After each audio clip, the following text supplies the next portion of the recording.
Welcome to Let's Talk Possibility. Tonight we are talking about how to adapt, improvise, and overcome a stroke with George and Stefano.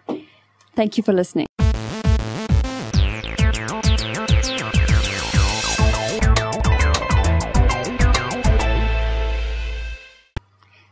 Hello everyone and welcome to Let's Talk Possibility. Tonight I have with me George Scola and his brother Stefano. And we are going to be talking about what's possible after experiencing a major physical setback in your life. We also have Tim, our producer, here. And for those of you that I don't know, I'm Talana. So welcome, guys. It's so nice having you in the studio. Thank you. As I said earlier, it's a pity Jack couldn't be here. Jack, unfortunately, is not well, so he's staying at home and resting so that he can be here for the next show. And yeah, he sends his regards. Thank you. But yeah, it's awesome to have you here. So yeah, we wanted to get in the show to really talk a bit about, as I said, what happens after we've experienced a trauma, and specifically one that affects our bodies so much, because it is something that a lot of people do experience. And just going to, I mean, you've been in the corporate world, you've done, the business thing with sitting around boardrooms, you've been an entrepreneur, what else? You've been a sportsman. I know you got colors for sports. You've been very involved with that. And you're a motorbike adventurer. That's my passion. Yeah. So all those things. And then something happened when you were 37 and by 2008, you suffered from a stroke. That's right. Oh, what was that like? Well, firstly, it's completely painless. So that's a good side. It was a Saturday morning. I was busy moving home. A friend of mine was helping me, and my wife. And I just carried out 2 couches, and I was walking back, and I started feeling a bit dizzy. So I leaned up against the wall, and then I thought, okay, let me just drop down into a squat position. And then from there I thought, okay, I'll sit on my butt. So I'll kick my leg out. But I couldn't move my leg. So I thought, that's a bit odd. Yeah. It's okay, I'll use my arms. My arm wouldn't move. And that's when you start wondering what's going on. I never knew what a stroke was before that. I always thought it was something to do with your heart. Yeah. So I had no idea what was happening to me. My friend came over to me, to my aid, and I remember sitting there and looking up at him, and he was speaking to me, and I understood everything he was saying. And then when I tried to answer, it was like, blah, blah, blah, blah, blah. And when you hear something and you think, no, wait, that didn't sound right. Yeah. Okay, let me try again. And you think, that's also not right. Fortunately, he knew, what was happening. And he went and called my wife. She came down and she ran off and got the doctor, because I didn't live far from the doc, luckily. The doc came up and they ran some tests. And they called the paramedics, and I was in hospital within 45 minutes. And then from there, they said, the problem with a stroke, there's 2 types of strokes. Yeah. One is a hemorrhage, where a nerve bleeds, and the other one is a clot. And both have the same result. They both block out a part of the brain that doesn't get oxygen in, and that's where the damage is done. Yeah. So they need to find out what caused the clot. Was it a clot or was it a bleed? Yeah. And then they can treat that. But now the medication that they have to give you, they have to ensure that it is a clot, because if it's a hemorrhage, it'll just assist and speed up the hemorrhage, so you could die. They're very different. Yeah, totally different drugs that are needed. And, the doctors put that forward to us, and I said, whatever, just give it to me, And my wife said, hang on a second, we don't know what's going to happen. You could die. I said, well, what are the chances? Give me a number out of 10.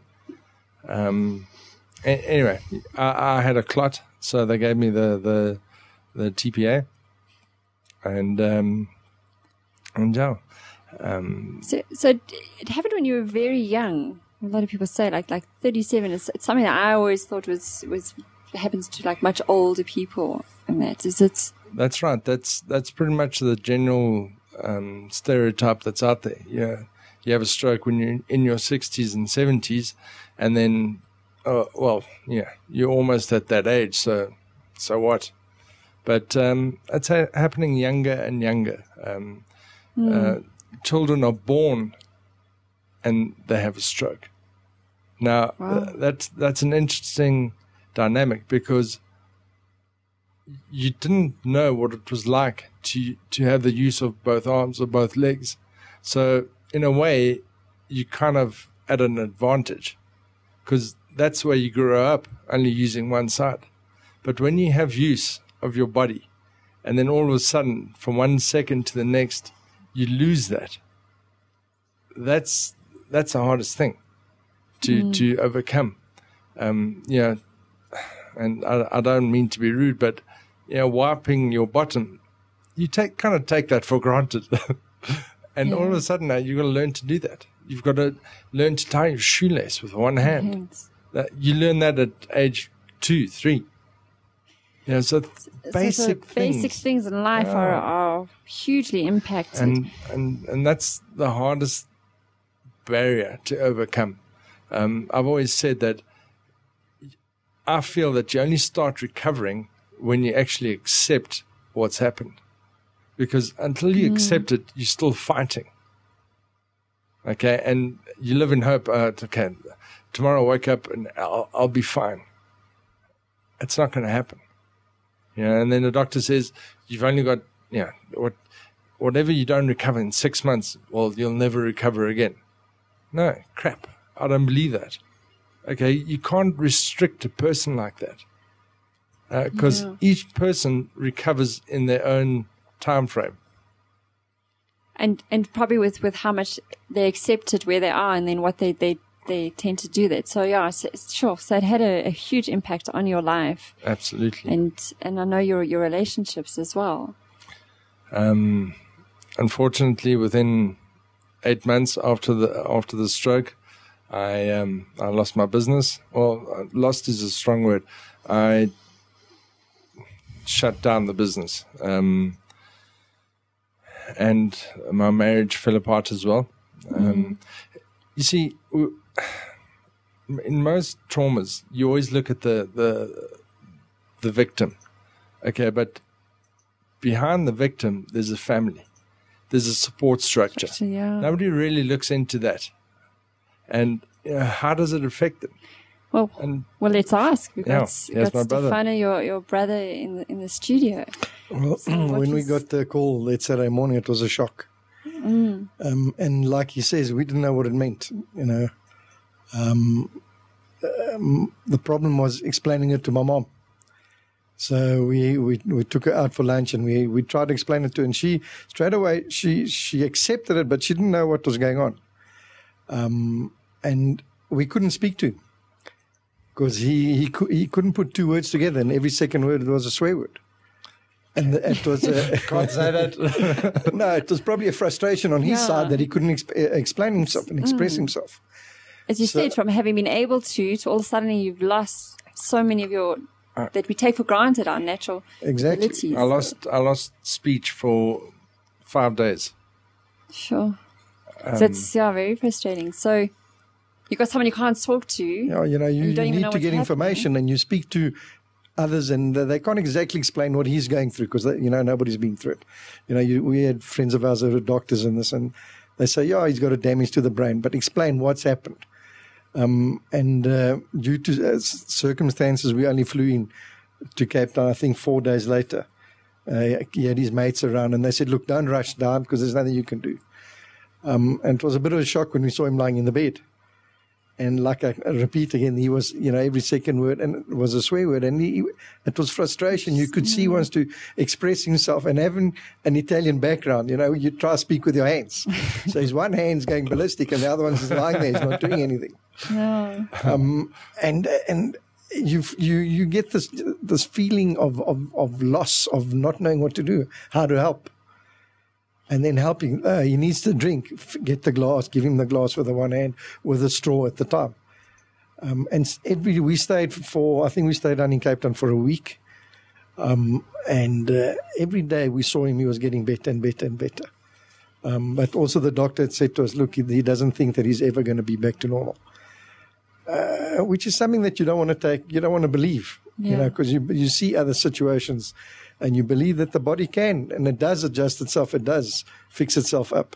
And it is but amazing. You don't know the damage that was created. Yeah, it is amazing what the body is. So if anyone is listening in, you're welcome to ask George and Stefano some questions on the chat. We'd love to hear from you.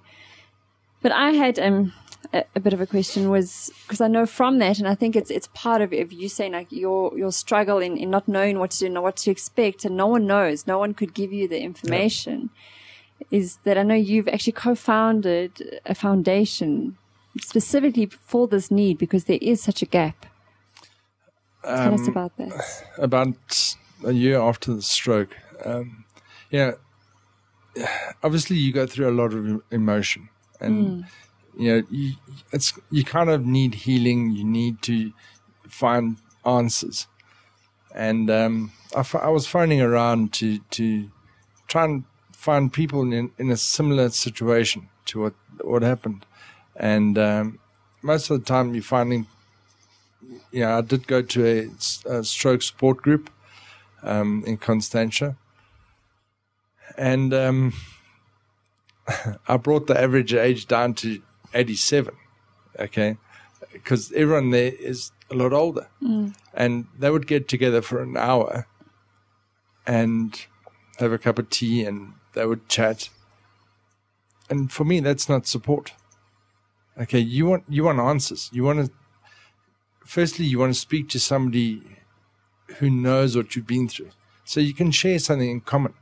Okay, you can share your frustration because they understand. Okay, and so that's what the foundation is. One of the key things the foundation, I think, that's right, provides is you want to do these free stroke survivor centers all around South Africa, and some of them actually are mobile rehabilitation. Absolutely, because centers. That's the one thing the first kind of thing that I've discovered is without money, you're not going to get rehab. And without rehab, you're not going to recover. So, and I've only got an eighth of a brain now, so I put one and one together and thought, okay, no money means I can't recover. And sure, that didn't sit well with me. And I thought, what? That shouldn't be. So I started looking around, and there was a complete lack of support for people without money. Yes, I had a medical aid, but eventually you run out. Okay, now I lost my business. I had no income. How am I going to sustain this? Okay, do I have to rely on my family and my friends to support me? That's not right. So then you start looking offshore, and you look at foreign countries. And yes, they have a national health system in place. We don't. Hopefully in the next couple of years we do. But something needs to be done now in order to... And I want to just acknowledge that you're doing that. You, together with your co-founder, Charlene, have actually stepped up and created the Stroke Survivors Foundation, specifically for... So no, that's fun. Essentially, we have two main objectives for the foundation. The first one, and it's probably the easier one to achieve, is to create a stroke manual or stroke handbook. Okay, because when I left hospital after 2 months, I left a very stroke friendly environment. And I actually lied to my occupational therapist because they said, we need to come and inspect your house to see if it's safe for you. And I said, no, it's fine. She asked me, do you have any stairs? I said, no. I just moved into a flat on the second floor. But there was I just wanted out of the hospital. Yeah. And so just as a part of that manual then is to give you information how to and also, and I believe it's also to help the family, the caregivers, that's right, everyone else that is around you. Also, you look at Charlene, a single mother. Okay. Sure. How does her child have to cope with a mother that's had a stroke? Okay. We don't know. So that's where neurologists come into the equation. Okay. Give them a bit of background information. Okay. You've got that manual has to answer so many questions. Because when I went home that first night, whoa. I'm sure it was a huge thing. Because now you're excited about being home, but now, hang on a second. I don't have a bell to ring if I need something. So I take hats off there. I know that's one of the key objectives. I just want to mention the book that I wanted to talk about tonight. It's Lance Armstrong's It's Not About the Bike. For those that I'm sure I think everyone knows, like Lance Armstrong, who won the Tour de France, but after he had actually survived cancer. Right. So he himself experienced a very different trauma, but still one that influenced, his physical body in a significant way. One of the things I just want to move on to and talk about is the one I want to just read a quote from his book, from what Lance said, because I think his book is a very interesting story of, I think, just that. So people who are experiencing, cancer can read and hear all these different stages you go through and the difficulties and the being in hospital and chemo and all that. But he has some really key points I thought was so good. The one is he talks about one of the redeeming things about being an athlete. One of the real services we can perform is to redefine what's humanly possible. We cause people to reconsider their limits, to see that what looks like a wall may really just be an obstacle in the mind. Illness was not unlike athletic performance in that respect. There is so much we don't know about our human capacity. And I wanted to just bring that in because when I met you, when I heard about you, you were walking. And just hearing now, like you said, when you got home, and it's, there's no bell to ring, and now you're trying to manage your new environment. After that, a couple of months later, you walked for 6 months. You walked from Beitbridge, which is the top of South Africa, all the way down to the tip to Cape Point, a total of 2,473 kilometers. I mean, I just take my hat off to you. It took you 6 months. I mean, I think you started in August 2010, and you finished in February this year. Most people after the stroke, I think you were saying, it's almost like they just confined to a couch. That's what society, what everyone thinks. You can't do anything. You can't move half your body. You just go sit there. So why did you choose to go and walk for 6 months? Walk, even though I think you were still limping. You can't call it a walk. If you see the way he walks, it's not a walk. It's a limp. That's a strut. Yeah, but you know what? Everybody thinks a walk. You use both feet and you put one in front of the other properly. But yeah, when you're dragging your right foot, it's not a walk. And your right hand, you can't use it at all. So I want to know, why did you do that and not just sit on the couch? It's quite simple. We all have choices. No matter what happens, you've got a choice. So the choice that I had to face was, all right, this is my situation. I accept it, and either I take it lying down and sit on the couch, and that's the rest of my life, or I get on with it. Okay? And I suppose my personality, I don't take things lying down. And the choice for me was very simple. You get up and deal with it. Okay? No matter what comes your way, you deal with. Some you're going to win, some you're going to lose. So what? Okay, if you don't go out there, you're never going to know. And it stems back to a movie I saw when I was a kid with Clint Eastwood, some war movie. And there was a phrase, adapt, improvise, and overcome. And that's how I basically got through everything. I had to adapt to my situation. Yes. I had to improvise. So, tying a shoelace, okay, what do?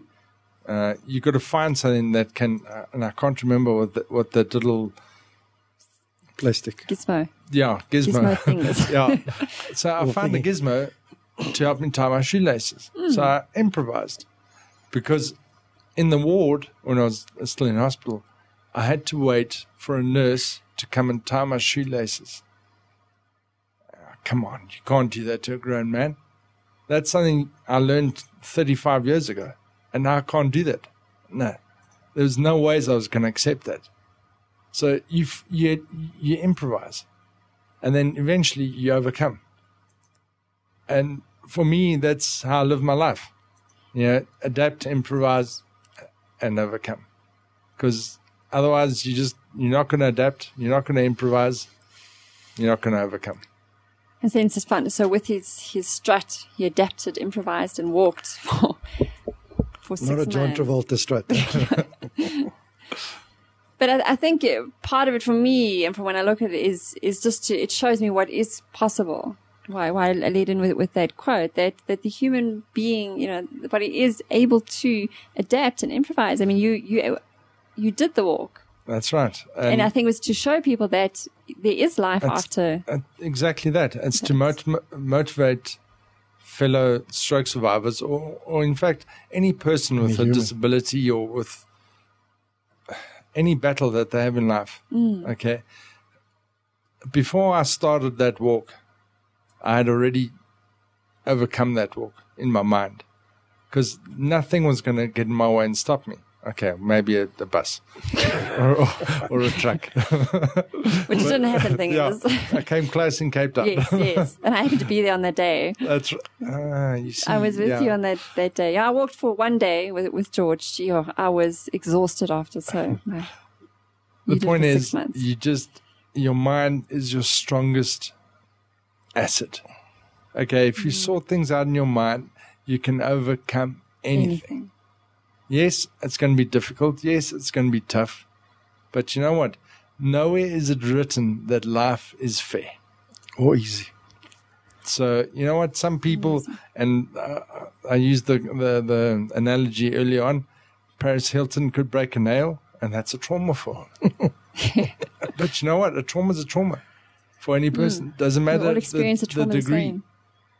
Okay, it's how you overcome it. You overcome it, and how you come back from that. Yeah. And you have really overcome and come back. Thank you. And so someone asked, the video that I found was Stacey Kramer. It's a TED video, and it's entitled "The Best Gift I Ever Survived." And it's a really nice 3-minute clip that just makes you really think about. I mean, she talks about everything she got from this really, really small gift. The feelings of being, valued by your family and getting closer with your family, and, relationships. That's the only thing I can remember right now. Anyway, she lists a whole lot of things that she got from her gift, even though it was packaged in such a horrible way as a brain tumor, and she survived it. So it's worth going. But how has it helped you? Because I think her whole message is that it's a gift that she would never want for anyone else. And yet sometimes when we do face those traumas, there actually is so much that can come out of it, especially if you, I think, just, embrace it in the best way you can, you have. You have to. You've always got to look at the positive. For me, I found a way of moving all my stuff in my house by getting your friends to do it. You just have a stroke. Joking, but you've got to turn your negatives into positive. Okay. I can't say anything more than that. We're too conditioned by the way we live. Everything we do, everything's inside of a box. Yeah. Because we've got routines and we do routines all the time. And if you can change your routines, you change a little bit of the way you live. And when you get obstacles like these, like he says, either you survive or you don't. And 99.9% of the people are going to do something about it. Now, if you've got the support system behind you, I think you'll go further than what somebody who hasn't. Yeah. And by creating the support system that he wants to do, he's going to help a lot of people. Yeah, through the foundation. Because as a family, we didn't know, even afterwards, we didn't know. You know, we got there, he was lying in the bed and he couldn't move. 6 days later, he had a physiotherapist and he started walking. He did 15 steps. You know, she'd take the wheelchair away from him and said, right, come towards me. Now, from seeing him lying in the bed, not being able to move, to 6 days later, him getting out of bed and doing 10, 12, 15 steps, and every day increasing that. Until, it's a willpower, and it's something that you want to do. Until he got to the stage where he did 2,500 kilometers. 2,500 kilometers. Without a wheelchair. Without a wheelchair. And it did take him 6 months, but you did it. So. I read a saying that really appealed to me. And life begins at the end of your comfort zone. That's true. Why? Because all of a sudden you've got to start thinking outside the box. How do I deal with this? And for me, that's where you start to look for answers, to look of ways to do things differently. Okay, what might work for me might not work for somebody else, but go and find your own solution. Okay, it's not a science. Okay, like I said in the beginning, I've played sport, I've ridden motorbikes, so I've broken a few bones, and the brain was always there to help you deal with how to heal. Yes. And now it's in reverse. Now your brain is taken out. Okay, so think about it as a computer. Your CPU is eliminated. How does a computer teach the brain what's going on? Because it's a totally rewiring of it. Absolutely. And what is amazing for me is the possibility within the brain that other areas of the brain are able to adapt and to help with the rewiring. And that's it. And because now the brain gets a message, and it says, "Sorry, where are you coming from? I don't know where you." And the thumb has to say, "Okay, listen, I'm a thumb. Okay, and this is what I'm supposed to do." And the brain says, "Sorry, don't have that on record." So it's total. You got to reprogram. One of the other things that Lance Armstrong says, and I'm just going to shorten the quote, is we have unrealized capacities that sometimes only emerge in a crisis. So if there is a purpose to the suffering that is cancer, I think it must be this. It's meant to improve us. And George, I just think that you are such an inspiring example to us about really what is within us. As you say, that spirit of not giving up, that spirit of not believing the limitations that other people may have put on you. Or maybe I've just had the opportunity to prove that to myself, whereas other people haven't. Maybe it's just that. Because, you know what, I haven't done anything that's so amazing. What have I done? I've survived. I've done whatever it takes for me to survive. So I haven't done anything amazing. From my perspective, you've done a bit more because people are surviving and they're sitting on the couch. You're going that next step, and I think it's very courageous of you. You're sharing your story. Here tonight, you walked over 2,000 kilometers. You've started a foundation. You're writing the manual to help the families and the people out there, and you're raising funds to make the rehab available for people who don't have the funds. But it will always boil down to the individual. Yes. Okay, and you know what? Everyone's got it within them. Everyone's got it within them. So totally. You just got to find that button to press to kick you into action. It boils down to decision. And I know, Jack, Jack was said to me about it, that sometimes life gives you little like feathers. She's like, hey, there's the button here. Wake up. There's the button here. And when you don't notice those feathers, it sometimes then throws a brick at you. So I thought it was a lovely analogy. And sometimes, yeah, it's hopefully most people listening to this will just look for those feathers and not wait for a trauma to find that button within them, because it's a bit. I think it's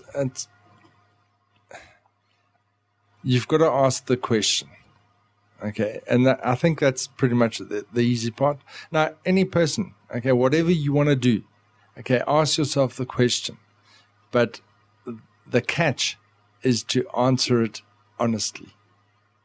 Okay, because then if you don't, you're lying to yourself. So how many times have we heard that you can be whatever you want to be? And that's absolutely correct. But it's just having the courage to answer the question honestly. Okay. Am I going to go to the moon? No. Do I want to? No. So that's why I won't. But if somebody says to me, hey, you want to walk up Kilimanjaro? I'll think about it and say, you know what? That would be a very cool adventure. Yeah, okay, I'm in. Okay. And then I know what I want to do. I know I have an idea of what goes into that. Well, then I better get myself into gear and prepare myself for that. And what was your quote again? Adapt, improvise, and overcome. And then overcome and climb up that Kilimanjaro. There we go. Yes, I won't be the first or the fastest. But that's so not what? Important. It's not important. It's that you have that experience. So if anyone would like to get hold of you, I know they can go to the Stroke Survivors Foundation, which is strokesurvivors.org.za. That's right. They can also find you on Twitter, Stroke Survivors, and also on Facebook. Yes.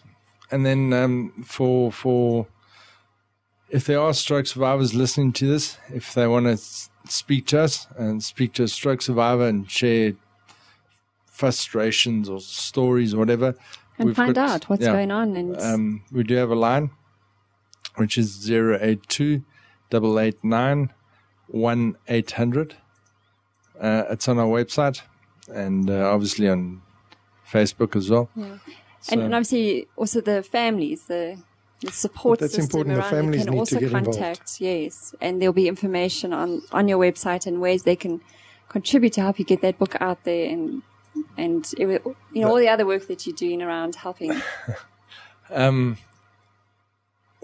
of the first things that amazed me when I looked into the foundation is that a database does not exist in South Africa of stroke survivors. Now,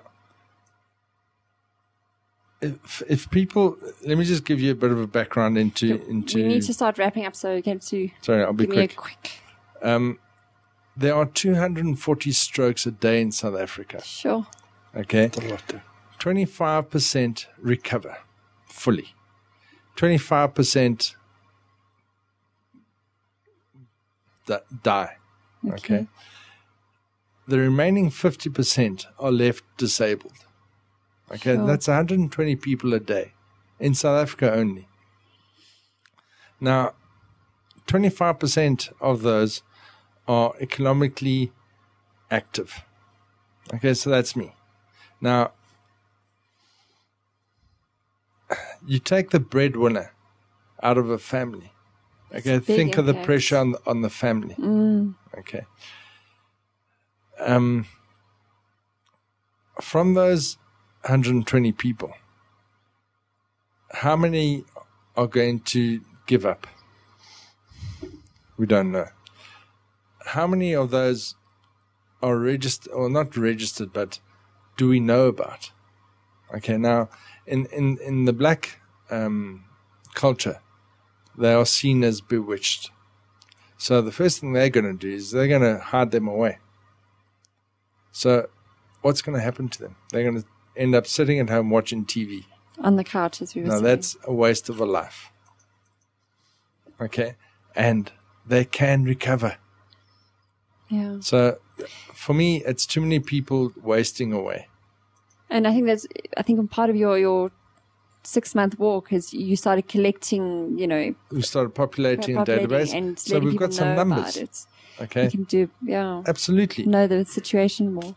We've got to create that awareness that these people do exist. And I think as part of education, which is what you're trying to do, the awareness and the education leads back to, as the whole topic of the show, about possibility, to show people that it is possible to have a different life, even with it. And I think that's what we're saying, even with a physical challenge of whatever sort, because it comes in so many ways for so many people.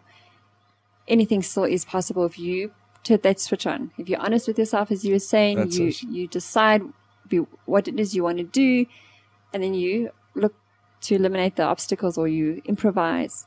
Find a way for you that would take you forward. Find a way around the wall. Find your way around the wall. Survival. Yeah. So it's interesting, just to end off then, one of the other quotes that that Lance said, he's a very firm in his belief that cancer is not a form of death. He says he chooses to redefine it. It's a part of life. That's true.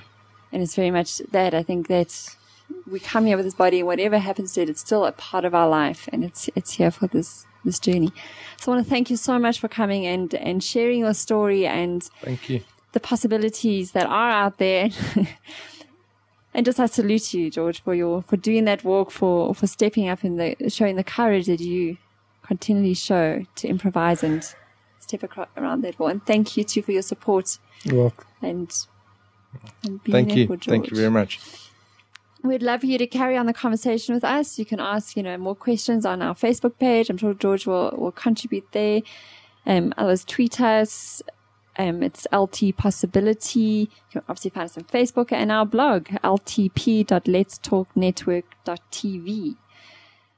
Yeah, so thanks so much, guys, for coming in. And we will see you in 2 weeks' time, again on Monday, the 31st. Let's Talk Sports is coming up. I know there's lots happening with the World Cup and the final. So it's an interesting week. And we'll see you on the flip side. So. Thank you. Thanks for coming in. Cheers. Cheers.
Good enough? Yeah.